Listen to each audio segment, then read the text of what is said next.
особено на езика.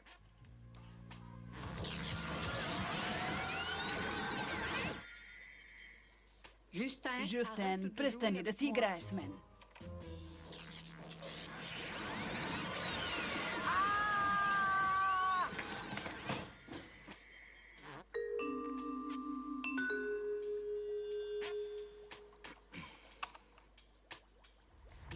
Какво? Пак ли не стана? На какво приличам този път? Мамо? Мамо? Мама?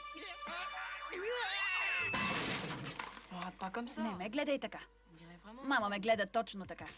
Ако някой ден трябва да разкаже за това, ще ме вземат за луд. Освен ако не полудея преди това. В известен смисъл, това е много логично. Семейството споделя еднакви гени. Може би Емануел и другите преобразявания са в резултат на гените на нашите прадеди. Лошата новина е, че изчерпах възстановяването на ДНК-то. Но ми трябва време, за да направя няколко формули. Прибери се вкъщи. Там сега няма никого. Какво? Искаш да остана с външността на мама? Да не искаш да полудея напълно? Добре, но побързай. Ако ли не, ще се възползвам от тази ми нова телесна обвивка, за да кажа на баща ни да ти намали джобните. Само това не.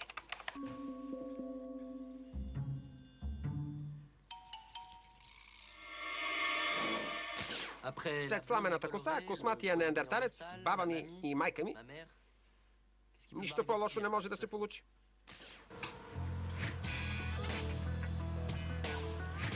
Вижте каква жестока мадама.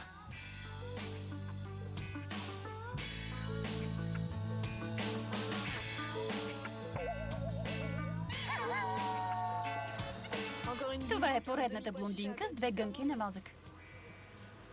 Здравейте! Това съм аз, Тома. Това наистина ли си ти? Не, шегувам се. Разбира се, че съм аз. А Емануел? Добър въпрос. Жюстен, имаш ли някаква идея?